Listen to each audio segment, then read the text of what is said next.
Meus amados e meus queridos irmãos, estamos de volta trazendo mais um comentário de Escola Bíblica Dominical. Desde já, eu te convido a ficar comigo até o final dessa videoaula, pois nesta feita nós iremos aprender sobre o tema A Segunda Viagem Missionária. E é com base nos capítulos de Atos dos Apóstolos, o capítulo 16, o 17 e o 18.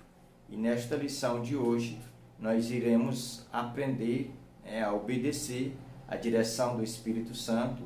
Nós ainda vamos descrever o itinerário da segunda viagem missionária. E em terceiro lugar, nós vamos aprender a praticar as lições tiradas da segunda viagem. Então, nessa oportunidade, antes de dar continuidade com o nosso textuário e prosseguir, eu quero apenas convidar a você que sempre faz uso dessa ferramenta a se inscrever no nosso canal. E você fazendo isso, você pode agora estar sendo um mantenedor. Você poderá estar ajudando o nosso canal a chegar mais longe. Então, não esqueça de se inscrever, de curtir, de compartilhar. E também eu quero aproveitar essa oportunidade e quero mandar um alô para todas as pessoas que estão interagindo com o canal, estão assistindo às aulas, e deixe lá os seus comentários. Quero mandar um abraço na paz do Senhor para a irmã Iris Magalhães, que Deus abençoe minha irmã, para a irmã Carla Almeida, que Deus abençoe, Medeiros Capitão, é o dono desse canal, que Deus abençoe também, sempre está apoiando. Vlada Gorina, que Deus abençoe aonde quer que essa pessoa esteja contribuindo, que Deus continue abençoando.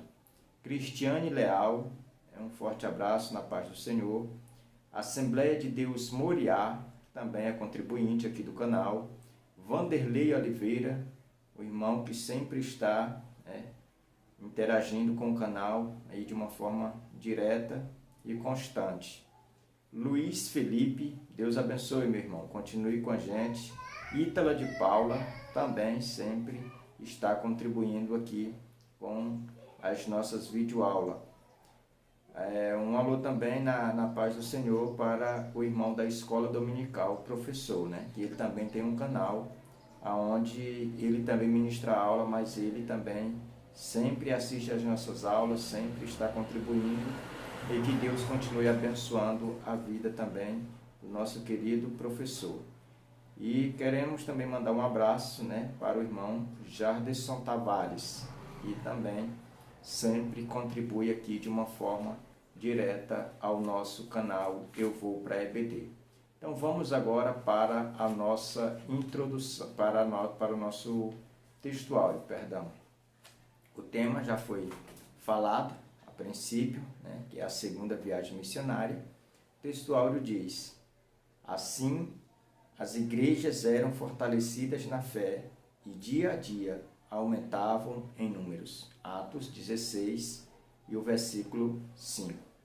A nossa verdade prática, acompanhe comigo. O Evangelho alcança pessoas das mais diferentes classes e estágios culturais, sociais e econômicos.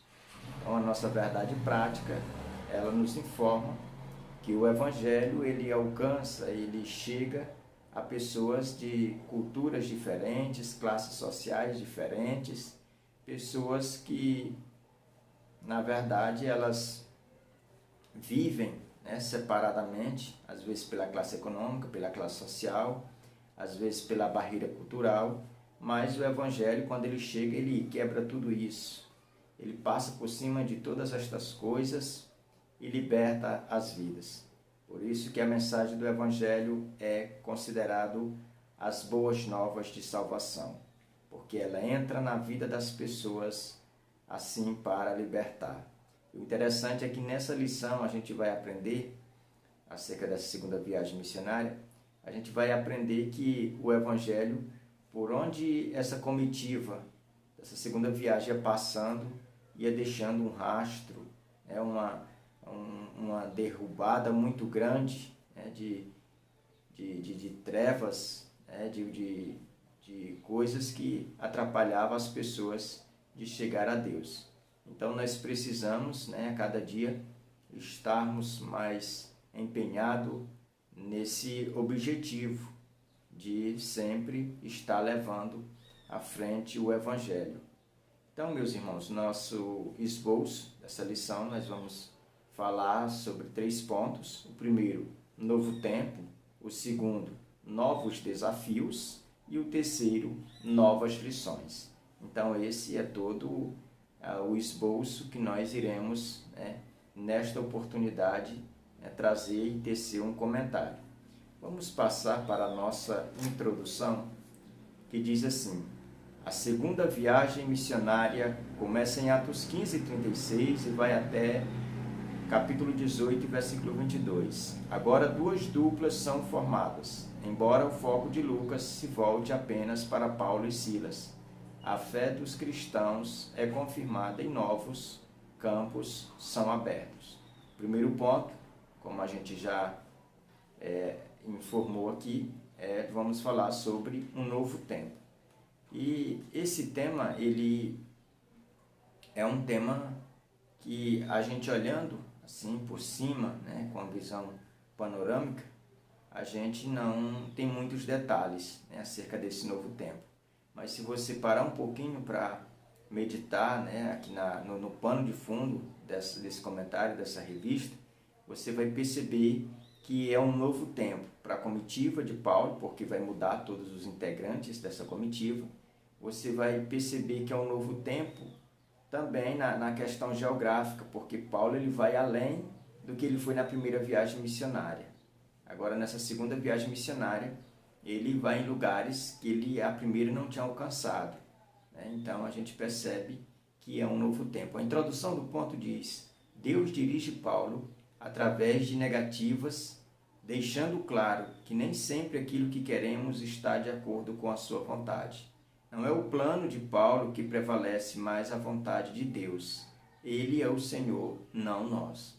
Perceba que a introdução aqui, ela tem por base o capítulo 16, que é aquela passagem muito conhecida, que é quando Paulo ele queria entrar num continente asiático para anunciar o Evangelho, e o Espírito Santo, através de um sonho, de uma revelação, tomou a personificação de um homem, e esse homem gritava a Paulo, um varão macedônico, ele gritava: passa-nos a Macedônia, passa-nos a Macedônia.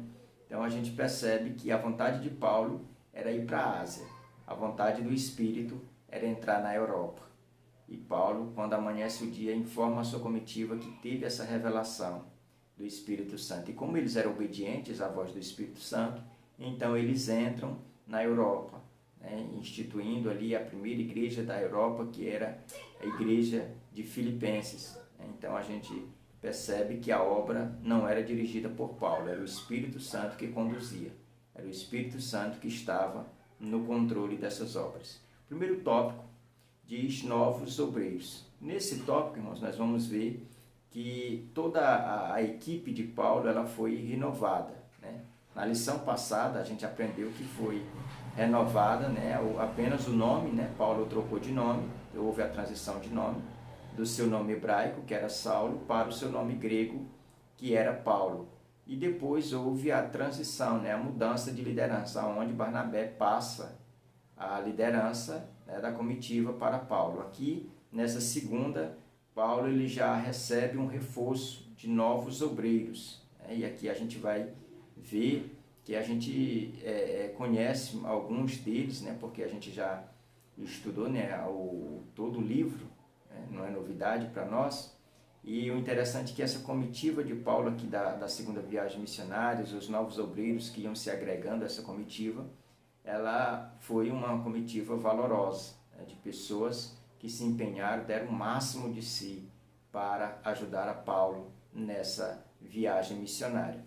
Perceba que os que ingressam, primeiro é Timóteo, que vai ingressar, né? Barnabé está com uma outra comitiva, então já vai ceder o lugar para Silas, que é o mesmo que algumas pessoas conhecem como Silvano. Esse Silvano é o mesmo Silas. Depois aparece Áquila e Príscila, na cidade de Corinto. Depois aparece também Apolo, um grande pregador, um homem eloquente, poderoso nas Escrituras. E o nosso comentarista aqui nesse tópico, ele diz que nos últimos dias, nesses últimos tempos que nós estamos vivendo, os nossos púlpitos precisam de pessoas assim como Apolo, uma pessoa eloquente, poderosa nas Escrituras. O segundo tópico, nós vamos falar sobre as novas conversões, isso com base no capítulo 16, na igreja que foi inaugurada lá no continente europeu, na cidade de Filipos. Então, essas novas conversões foi do carcereiro, que era romano, da Lídia, que era uma empresária, e também da escrava, que era grega, e também foi salva. Então, ali foi uma classe de pessoas salvas, que a gente percebe que a igreja de Filipos ela é um retrato fidedigno ao que é uma igreja de Cristo, que tem pessoas de culturas diferentes, religiões diferentes, nacionalidades diferentes, temperamentos diferentes, compõem uma mesma igreja. Então esse é o retrato da igreja e uma prova, uma evidência de que o evangelho ele é transcultural, ele está acima de qualquer cultura, acima de qualquer etnia, acima de qualquer, vamos dizer, costume que o povo tentam ou vivem por aí afora. Então, meus irmãos, nós vamos passar para o terceiro tópico, que vai falar sobre as novas perseguições. O primeiro, nós falamos sobre novos obreiros. O segundo, novas conversões. E o terceiro, novas perseguições. Então, nessa empreitada do apóstolo Paulo, teve novos obreiros? Teve. Glória a Deus. Teve novas conversões? Amém. Evangelho avançando. Tem também novas perseguições. É aqui aonde surge aquele grande questionamento, aonde a igreja ela é perseguida para ser fiel ou ela é fiel e por isso é perseguida. Aqui é onde a gente vai aprender o detalhe dessa dúvida de que existe ainda paira sobre alguns corações, e isso a gente precisa deixar bem claro diante da nossa classe, diante dos nossos alunos.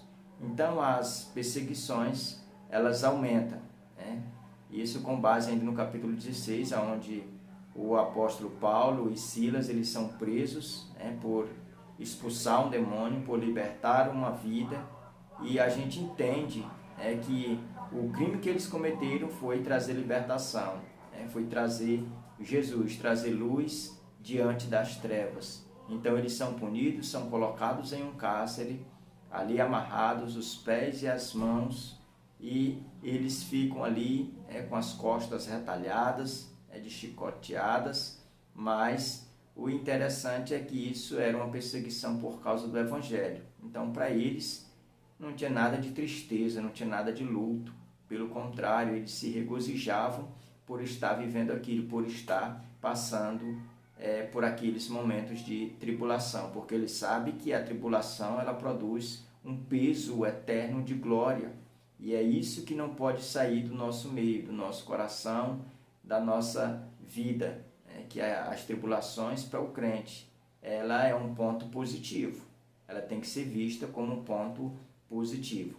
O segundo ponto da nossa lição fala novos desafios. Primeiro nós falamos sobre o novo tempo, agora nós vamos falar sobre novos desafios. A introdução do ponto diz: veremos de modo resumido o ministério de Paulo em 4 cidades, 3 no capítulo 17 e 1 no capítulo 18. A forma como reagiram à palavra de Deus. Então, esse ponto nós vamos ver de uma forma bem detalhada, bem específica, a experiência paulina, ou da comitiva de Paulo em cada uma dessas 4 cidades. A primeira é Tessalônica. E aqui a gente vai ver que em Tessalônica o apóstolo Paulo ele teve ou passou ali pouco tempo, mas a experiência que ele teve em Tessalônica foi fundamental para a formação né, da sua, vamos dizer, do seu caráter como líder e também dos seus companheiros, cooperadores e amigos, como do jovem Timóteo, que tinha acabado de ingressar ali nós vamos ver ali na nova comitiva. E o início do tópico diz assim: depois de deixarem Timóteo em Filipos para orientar e cuidar de novos membros, Paulo e Silas viajam 150 quilômetros e vão pregar em Tessalônica. Então perceba que Paulo ele passa um período ali em 1 Coríntios, onde ele conhece ali Áquila e também Príscila, e ali Timóteo fica, pastoreando ali aquele pequeno grupo, dando as primeiras instruções da fé, e ele segue com o resto, que é Lucas, segue com Silas, 150 quilômetros à frente, e chega em Tessalônica. E é em Tessalônica, da Macedônia, aonde ele começa a dar instruções. Mas ali ele não permanece muito tempo, porque ali ele não foi bem recebido. Ali a mensagem dele não surtiu muito efeito, mas de toda forma ele foi fiel. Ali a mensagem do Evangelho, ali ele pregou o Evangelho, ali o tempo que ele passou ali foi envolvido na obra. Então ele se dirige para Bereia. Quando ele chega em Bereia, o cenário é outro. O cenário é completamente diferente, é o oposto. Lá, a igreja ou as sinagogas de Bereia abrem as portas, escancaram as portas para o apóstolo Paulo pregar.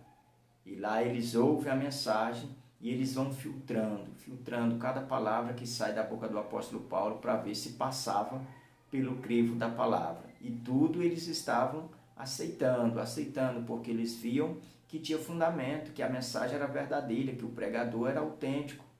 E aí a gente vê que a igreja de Bereia tinha um apego imenso pela palavra de Deus. Era uma igreja que tem que ser copiada nos nossos dias. É uma igreja que tem que ser e servir de exemplo para os nossos dias, aonde as pessoas elas precisam mais estar amando a palavra, tirando as distrações, tirando as motivações que não têm origem na palavra. E nós, como cristãos, nós precisamos entender que o verdadeiro avivamento ele é gerado a partir da palavra. Avivamento que não tem origem na palavra não é avivamento, pode ser qualquer outra coisa. Igreja que não tem a palavra é um clube, é qualquer outra coisa, mas não é igreja. A igreja que ama a Jesus, que crê na pessoa bendita de Jesus, ela guarda a palavra, ela é um guardiã da palavra, ela defende a palavra acima de tudo. O segundo ponto da nossa revista, ainda diz assim, o segundo foi sobre Bereia, o terceiro sobre Atenas. Em Atenas era o centro da idolatria. Paulo chega em Atenas e percebe que ali tem santo para agradar tudo que é do tipo de gente. Todo tipo de gente quisesse buscar um Deus lá tinha. Então Paulo ele usa isso a favor da sua mensagem, do sermão mais bonito do apóstolo Paulo ali em Atenas, que é ao Deus desconhecido. Ele começa a discorrer um sermão em cima desse tema até o ponto de chegar a convencer os filósofos, os eruditos, os inteligentes, os sábios de Atenas de que existe um Deus verdadeiro, que ele é único e de que não existe outros deuses, que tudo é fruto da imaginação humana. Agora, o Deus que é criador dos céus e da terra, era esse Deus que Paulo estava ali como ministro, como representante legal. Então a gente entende que o apóstolo Paulo, ali em Atenas, ele prega o Deus dos deuses, o Deus verdadeiro. Então a cidade de Atenas, como a gente falou aqui agora há pouco, era o centro da idolatria, mas era o lugar onde se reunia todo o conhecimento da época. As pessoas que queriam e que se destacavam no conhecimento, todas elas viajavam para Atenas, moravam em Atenas, porque ali tinham os melhores debates, ali tinha como uma pessoa ser e se formar, porque os mestres eles habitavam em Atenas, porque ali era a capital, conhecida como a capital do conhecimento, os filósofos, as pessoas que queriam aprender sobre física, sobre biologia, todos eles iam, astrologia, todos eles viajavam ali para Atenas. Então Paulo chega lá e mostra a verdadeira face, né, do Deus desconhecido que ele pregava. Então a gente vai falar agora sobre o quarto tópico desse segundo ponto, que é Corinto. Fala, não te cales. Em Corinto, irmãos, a experiência que Paulo teve em Corinto foi uma experiência que ele chegou, começou a anunciar e poucas pessoas começaram a ouvir, outros começaram a resistir, e Paulo ficou triste, né, com aquela cena, e Paulo pensou em ir embora. Foi quando o Espírito Santo falou com ele e disse: olha, Paulo, não te cales, porque aqui tem muita gente que precisa ser salvo. Eu tenho muita gente aqui. E ali foi onde Paulo ouviu a voz, foi obediente à voz do Espírito, insistiu e deixou ali fundada uma igreja na capital, né, da idolatria sexual. A igreja de Corinto, ela sofreu muito. É por isso que a gente encontra 3 cartas, né, possivelmente 3 cartas. 2 nós conhecemos, a outra ela se perdeu, né, mas essas 2 a gente conhece e vê muito conselho prático. A pessoa percebe que a primeira carta, né, de Corinto, ela tem muitos conselhos práticos que servem para os dias atuais. É porque essa igreja ela foi instalada numa região onde se propagava a questão de adoração a deuses falsos. Era lá que tinha o templo, o maior templo da deusa Afrodite, que era ali onde houve um período em que ela tinha 1000 sacerdotisas, né, 1000 prostitutas profissionais, né, ali para prestar culto a essa deusa. Então essa igreja de Corinto, ela passou por um ensinamento muito forte. Por isso que Paulo decide deixar Timóteo lá para exortar os novos crentes ali na palavra. O terceiro ponto da nossa lição fala sobre novas lições. Primeiro foi novos tempos, depois a gente falou ainda em novas conversões, né? E o segundo ponto aqui, deixa eu voltar a folha, os novos desafios enfrentados, né, por essa comitiva. E agora nós vamos falar aqui sobre novas lições. O interessante é que nesse ponto, né, da lição, as novas lições, a gente precisa atentar bem para esses tópicos, para o tema dos tópicos. Olha o primeiro, o que diz? O valor de uma pessoa. É aplicado ainda, claro, ao capítulo 16, ainda na formação, nos primeiros passos da igreja lá de Filipos, né, com relação à visão que Paulo tinha na vida de uma pessoa, né, que é muito importante, o valor de uma pessoa, o valor de uma alma para Cristo. Paulo, ele considerava uma alma como um tesouro, né, e aí, por isso ele investe, né, no Evangelho. E aqui eu abro um espaço para dizer aos irmãos que quem não ama o próximo, quem não ama as almas, não serve para ser missionário, não serve para ser professor de escola bíblica, não serve nem mesmo para ser crente, porque a pessoa que não valoriza, que não vê o valor de uma alma, ela automaticamente anula o sacrifício de Cristo. Ela anula todo o sacrifício que Cristo fez ali no Calvário. Então, meus queridos, quando o apóstolo Paulo ele identifica o valor de uma alma, ele investe em uma alma para salvar. Libertou a escrava, depois liberta, né, o carcereiro e toda a sua família. E ali é uma evidência de que foi a partir, né, de uma simples pessoa foi se dando ou formando uma igreja. Então é de um a um que vai se formando. Então, na verdade, às vezes as pessoas dizem: não, eu não creio muito nessa questão de evangelismo, eu não vejo como um efeito positivo. Eu prefiro crer e acreditar em evangelhos em massa, né, em pregações em massa. Mas, na verdade, é nesses pequenos detalhes que Deus, né, revela a sua vontade, como no caso de Nicodemos, no caso da mulher lá do poço de Jacó, né, lá de João capítulo 4, né, na libertação do gadareno, né, foi pessoas individuais, mas essas pessoas elas foram instrumentos, né, para anunciar o reino de Deus aonde quer que elas passassem. Então, a partir de uma experiência pessoal, a gente vê isso aqui nesse ponto, essa vida ela foi valorizada, anunciaram o evangelho para ela e ela se tornou aí um instrumento poderoso nas mãos de Deus. O segundo tópico, cantando no escuro. É o que ainda é descrito lá no cárcere, onde o apóstolo Paulo e Silas estavam presos. Eles começaram a cantar, né, e as cadeias se romperam, terremoto aconteceu e um outro milagre, né, que foi um milagre emocional, os presos não fugiram, né, ficaram todos com medo e não saíram das celas. E houve também um milagre, né, da salvação do carcereiro e toda a sua casa. Então a gente entende que o apóstolo Paulo cantando no escuro, é interessante a gente falar isso, que quando ele cantava no escuro, o texto vai nos informar que era uma meia-noite, mais de meia-noite, e eles começaram a cantar, a orar e cantar, né? E é nesse momento que às vezes as pessoas que estavam ao redor dele ali ouviam, né, assistiam o culto que eles estavam fazendo, mas não entendiam o verdadeiro motivo.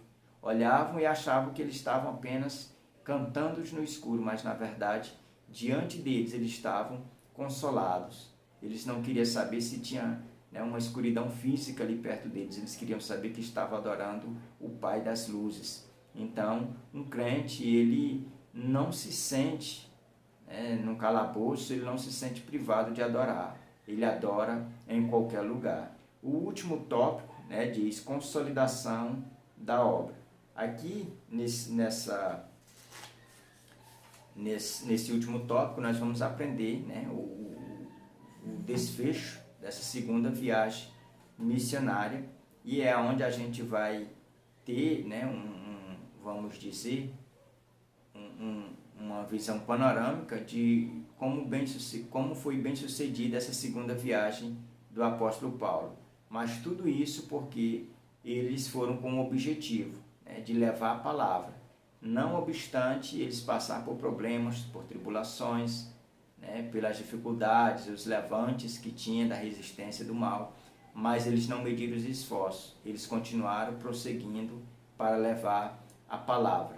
Então, essa mensagem, ela chegou, né, nessa igreja, formou essas igrejas, que a gente acabou de citar aqui, mas foi por perseverança, né? Foi porque essa comitiva ela tinha um compromisso com o reino de Deus. Ela investia tanto no discipulado, que é o caso de Timóteo ficar lá em 1 Coríntios, como na própria evangelização.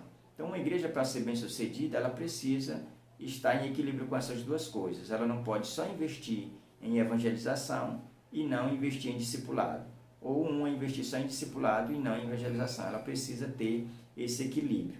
Então, nós precisamos sair, né, de uma lição diante dessa, com essa consciência de que nós somos instrumentos de Deus para abençoar vidas. A nossa aplicação pessoal diz: a igreja cristã está integralmente ligada à palavra. A igreja sem a palavra do Senhor é como uma lâmpada sem energia elétrica. Então nós precisamos entender que a palavra de Deus, ela faz toda a diferença. A palavra de Deus, ela é o vetor principal que nos motiva a ficar de pé. Que Deus abençoe. Até a nossa próxima aula, em nome de Jesus.